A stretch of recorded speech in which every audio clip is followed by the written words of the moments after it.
Algo que tal vez no dijimos cuando empezamos primera de Juan 1 es que este Juan fue el que escribió Apocalipsis también, ¿verdad?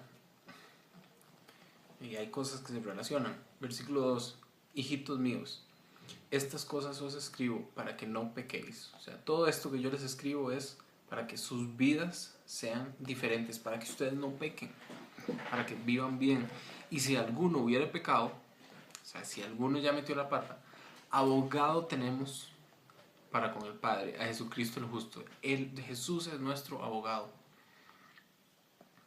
Y no solo es, o sea, Jesús llega y dice, Satanás llega, vea, fulanito hizo tal cosa, nos acusa. Y Jesús dice, bueno, yo soy el abogado, puedo hablar. Pa. O sea, nos defiende. Eh, Versículo 2: y Él es la propiciación por nuestros pecados. O sea, Él es el que pagó por nuestros pecados. Y no solamente por los nuestros, sino por los de todo el mundo. O sea, todos los que confían en Él, la sangre de Cristo nos limpia de todo pecado. Versículo 3: por eso yo no puedo tener remordimiento de un pecado que haya cometido.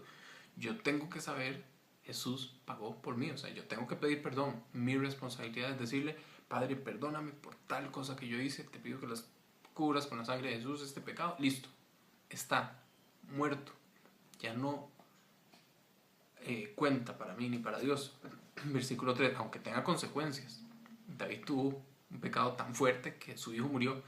Y también Dios le dijo, nunca se apartará de tu existencia la espada.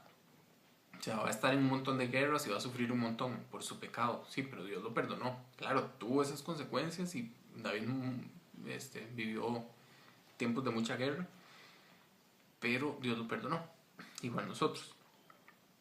Bueno, versículo 3. Y en esto sabemos que nosotros le conocemos. Uy, yo conozco a Jesús. Sí.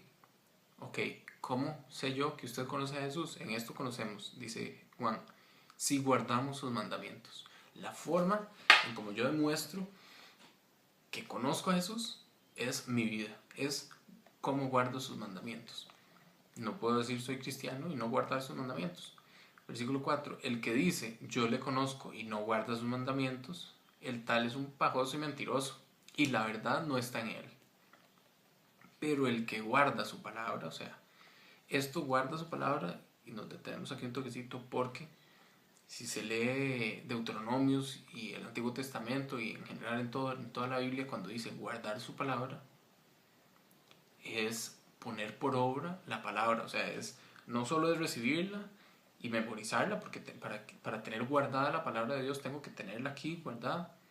No solo es saberla, sino ponerla por obra. O sea, cuando dice guardar su palabra es ponerla por obra. En toda la Biblia. Versículo 5. Pero el que guarda su palabra, o sea, el que pone por obra lo que Dios nos dice que hagamos, obedeced a vuestros padres, obedezco a mis padres. Amad a vuestro prójimo, amo a mis padres. No, dice la Biblia, por dar un ejemplo, sean vuestras costumbres sin avaricia, sino que contentos con lo que tenéis ahora. Entonces mis costumbres tienen que ser sin avaricia. Yo no, ay, este carro, esta casa, no, sin avaricia. Ay, yo quiero un salario de tanto. No, sin avaricia. Le decía Juan el Bautista a los romanos, a los soldados que le dijeron, ¿y qué puedo hacer qué tengo que hacer para cambiar? Y Juan le dijo, ustedes estén contentos con su salario, con lo que les pagan. Entonces yo también, ¿qué es guardar su palabra aquí? Estar contento con mi salario. Dice la Biblia, dando gracias a Dios por todo, porque esta es la voluntad de Dios, etcétera. Bueno, entonces yo tengo que dar gracias a Dios por todo. Eso es guardar su palabra. Jesús siempre antes de comer oraba. En los evangelios siempre vemos que alzó los ojos al cielo y dio gracias y glorificó. Entonces es una enseñanza que cuando nosotros vamos a desayunar, vamos a almorzar, vamos a cenar, vamos a comer, tenemos que dar gracias a Dios. Si yo hago todas esas cosas y las voy juntando, voy a tener una vida en Cristo, y no como ley, sino porque me nace, porque amo a Jesús. Entonces ahí estoy guardando su palabra. Versículo 5. Pero el que guarda su palabra, en este verdaderamente el amor de Dios se ha perfeccionado. O sea, en una persona que vive así, en esa persona realmente el amor de Dios se ha venido perfeccionando, trabajando. Por esto sabemos que estamos en Él. Mi forma de saber que está en Él es por cómo yo soy. Versículo 6. El que dice que permanece en él debe andar como él anduvo. El que dice que está en Jesús debe andar como Jesús anduvo. Versículo 7.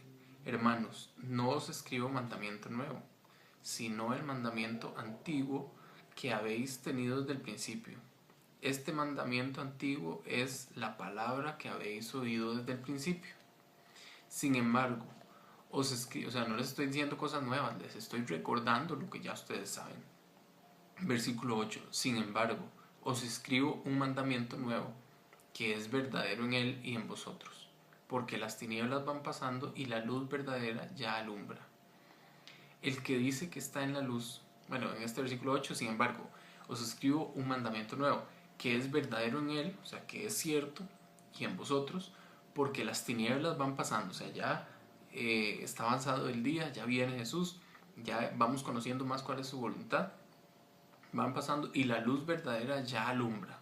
Los discípulos se quedaron sin Jesús y no sabían ni qué hacer, se quedaron con miedo ahí en Jerusalén.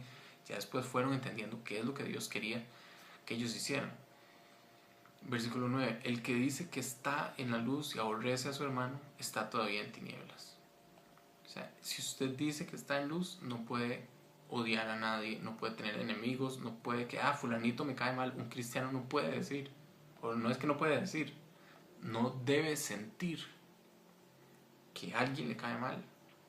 ¿Por qué? Porque eso no es un sentimiento cristiano. Nosotros tenemos que amar a nuestros enemigos y nos tiene que nacer. Es que a mí no me nace. Conoce a Jesús. En versículo 9, el que dice que está en la luz y aborrece a su hermano, dice, me cae mal fulanito, está todavía en tinieblas. Es un bebé cristiano. Versículo 10, el que ama a su hermano permanece en la luz y en él no hay tropiezo. Pero el que aborrece a su hermano está en tinieblas y anda en tinieblas y no sabe a dónde va porque las tinieblas le han cegado los ojos. Versículo 12. Os escribo a vosotros, hijitos, porque vuestros pecados os han sido perdonados por su nombre.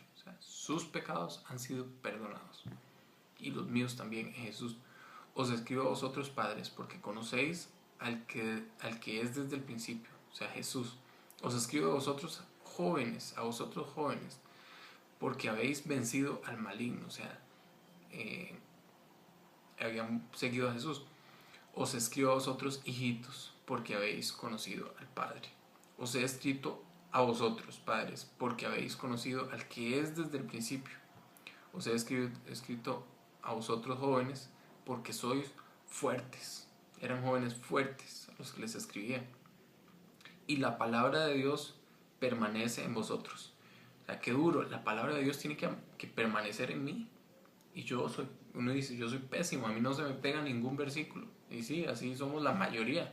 Hay que leer y releer y releer, intentar y repetir una vez y repetir 2 veces y 5 veces y 10 veces y 20 veces y 30 veces y a la vez 45, a la 50 repetición ya se me pega el versículo. Mañana no me voy a acordar de nada otra vez, pero pasado mañana lo leo y ya la 10ª vez que la repito, otra vez me la sé, porque antes ya lo había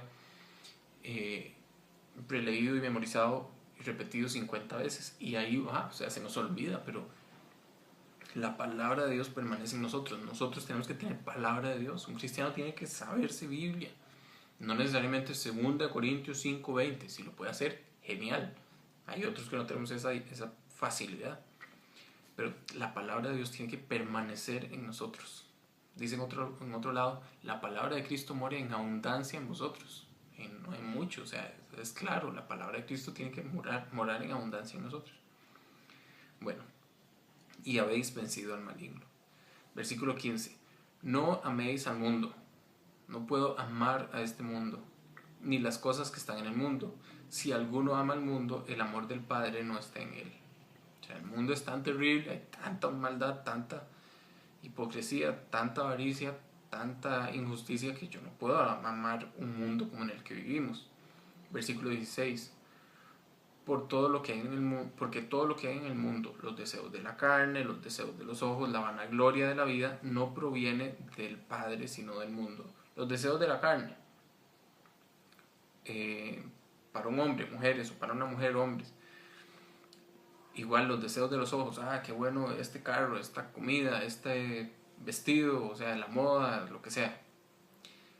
Deseos de la carne de los ojos y la vanagloria de la vida. Si yo fuera presidente, si yo fuera el administrador, el gerente, el dueño, ¿verdad? Esa es la vanagloria, el que me vean a mí, que yo soy mejor, que estoy por encima de otros. Y la vanagloria de la vida, estas cosas no provienen del Padre, sino del mundo. Yo no puedo querer ser el jefe porque yo soy el... No, eso es vanagloria de la vida, sino del mundo. Y el mundo pasa y sus deseos, pero el que hace la voluntad de Dios permanece para siempre. Hijitos, ya es el último tiempo, y según vosotros oísteis que el anticristo viene, así ahora han surgido muchos anticristos. Por esto conocemos que es el último tiempo. O sea, había mucha gente predicando muchas tonteras y diciendo, yo soy el Cristo. Versículo 19. Salieron de nosotros, pero no eran de nosotros, porque si hubieran sido de nosotros, habrían permanecido con nosotros, pero salieron para que se manifestase que no todos son de nosotros. O sea, habían falsos maestros introducidos en sus iglesias y salieron de ellos y empezaron a hablar, a predicar tonteras que Jesús no